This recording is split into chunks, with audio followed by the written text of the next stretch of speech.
Thanks very much for staying with us. Time now for Eye on Africa with me, Georgia Calvin-Smith. Tonight, Kenyan President William Ruto sacks almost all of his ministers as he scrambles to contain the fallout from weeks of deadly youth-led anti-government rallies.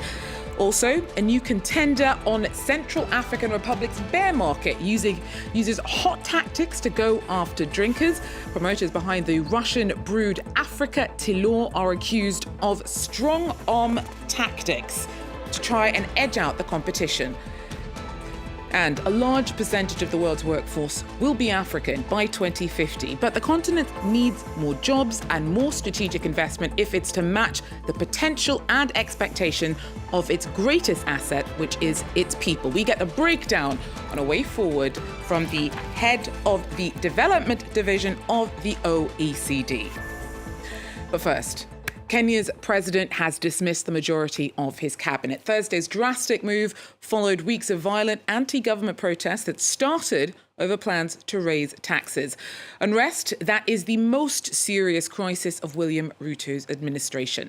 Charlie James has more.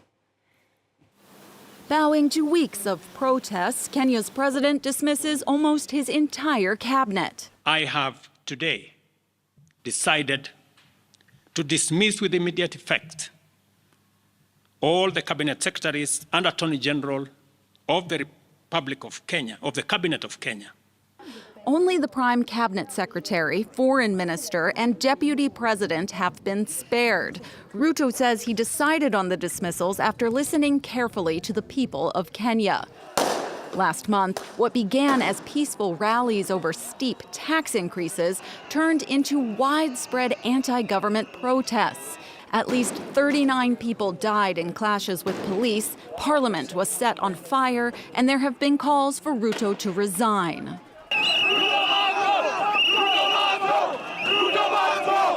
Prominent protester Hanifa Adan welcomed Ruto's announcement. The president of Kenya has dissolved the cabinet. The power lies with the people always.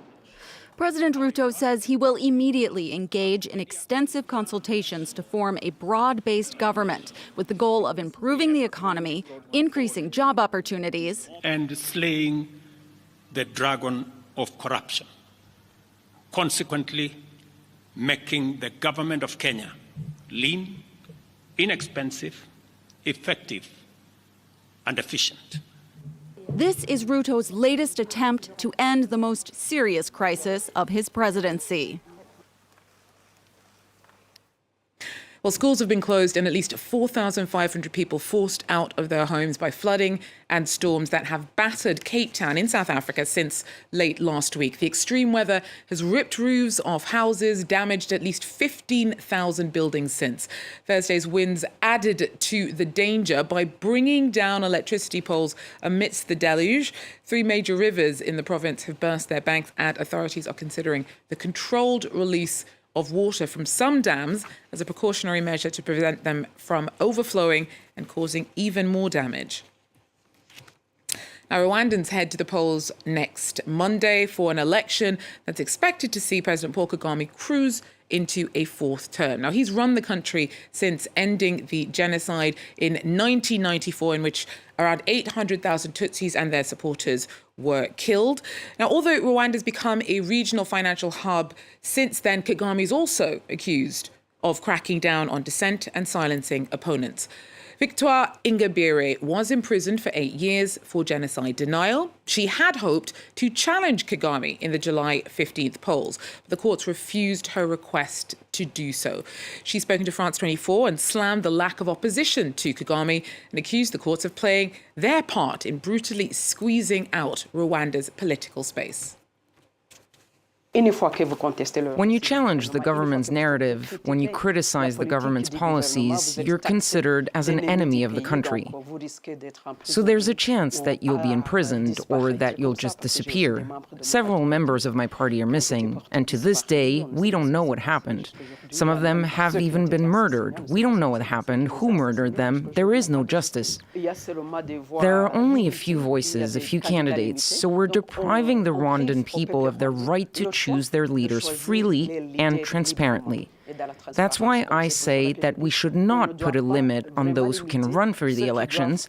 The ruling party cannot decide who can run alongside their candidates. Qui devrait choisir qui doit compéter avec leurs candidats. Now, Niger, Senegal, Rwanda, Benin, many of the world's fastest growing economies are in Africa. And overall, the continent's set to remain the second fastest growing region in the world after Asia. But when it comes to its development, Africa can't take these positives for granted, particularly at a time when factors like geopolitical tensions, climate change, changing trade priorities make for an uncertain global economic landscape.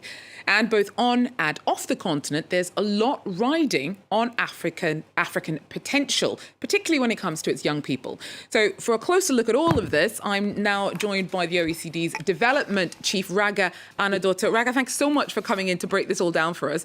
Now, your department, the OECD, has just brought out a report. You've looked at the numbers, you crunched it all down.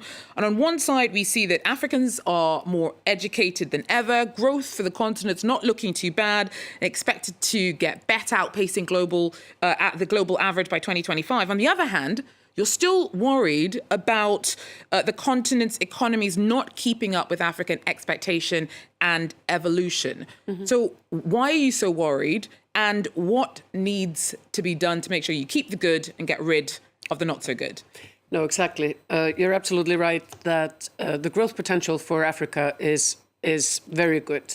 Our figures show 4% expected in next year, and which the global estimate is 3.2. Okay. We also see that this growth is not, unfortunately, leading to more productivity or more jobs, and there's lack of investment in that. And we see also that there's room for improvement in investing in human capital.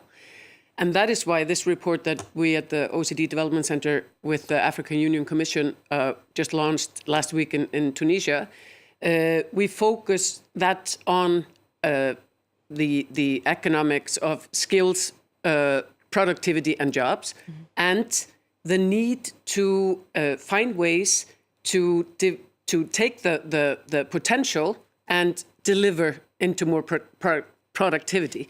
And the good news is there are more Africans being educated now than ever before. Mm-hmm. Also, the good news is there are more people, students graduating from higher education, and it's projected that between 2020 and 2040, that figure is going to double and be the most highest figure in the world. The problem is that the skills that are being taught in school don't match the expectations of the labor market and don't match the expectations of the private sector, and therefore decrease or doesn't allow for the growth in investments that we need in order to have the productivity. So what are these skills? What for you would be the best best investment mm-hmm. in their human capital to make sure that they have a kind of future-focused, future-ready workforce? Mm-hmm. We see, for example, if we look at the jobs today, the skills that are taught in schools are not even matching that, let alone the skills in the future job market. Digital skills, they are lacking. And we see that in 2030, about 70% of the jobs that are going to be there are going to require digital skills of some sorts, at least basic, and at least 25% of those are going to require advanced skills. So that is something that needs to be advanced. Mm-hmm. We see the technical vocational training, the TVET. We need to improve there, and also in our recommendations, we're talking about that we need to align education in the national development strategies of the countries, and they can facilitate more growth in this by identifying sectors, and we have examples of that. Identify sectors which are high growth potential within the country, within the region, and focus on skilling the students in those sectors in order to maximize the productivity So gain. setting the goal, making sure you choose the right goal, setting the goal, making sure you're orienting your runners, your young people towards them to actually hit the goal. But you're mentioning that some of those sectors, is it the same sectors you're focusing on throughout the continent, or is it regional specific? We do have regional sort of case studies in the report, and for example, in West Africa. Our recommendation is that policymakers focus on the agri-food to make that more professional, more productive. In North Africa, focus on renewable energy and the potential there.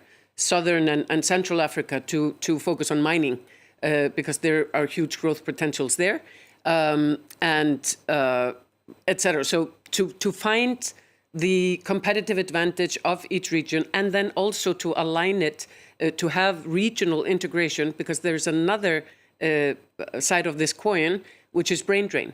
To make sure, because now we see that 80% of the students that we questioned, they aspire to have a well-paying, good job, but only 8% of those really have the potential now. So we also need to make sure that those who have the skills, those who have the qualities, aren't tempted to look elsewhere. We have a recent example from a study that the WHO did about nurses in Ghana. 500 nurses leave Ghana every month. Lost investment for the country, and there is room for improvement. Thank you so much for talking us through all of that. Ragnheiour Elin, the OECD's development chief, giving us a bit of a breakdown of some of the options ahead for the continent if it wants to make the most of its young, skilled people. Well, in other news, we head to Central African Republic, where Russia's supplementing its growing economic and military influence with a grab for a bigger share of the beer market. Africa de l'Or is brewed locally by Russians and seems to be going down smoothly, for some at least, because its promoters have also been accused of strong-arm tactics to try and edge out the competition. Our team in the country sent us this report.